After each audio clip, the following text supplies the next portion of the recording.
This build in particular is actually a emulated build.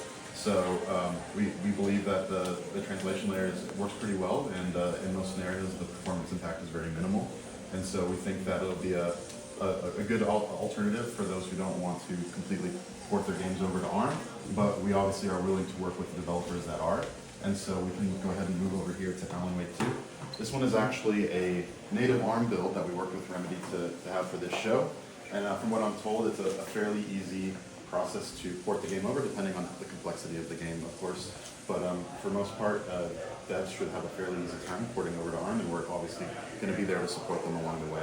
So the cool thing about this, though, is we just announced Ray Reconstruction 2, our new transformer-based Ray Reconstruction model, and we actually already have it running on RTX Spark here.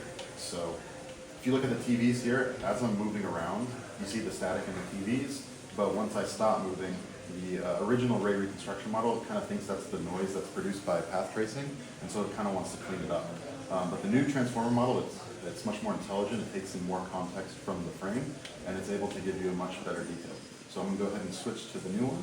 And as you see, even as I'm standing still here, the static remains, and you'll notice that the lights, as the TVs flicker, you see that light diffuse on the floor, giving it a much more accurate representation of the lighting. So that's one of the great things about NVIDIA. You know, we've had a long time working in the gaming space. We've developed a lot of great features, and so we can deliver those features on day one on this platform.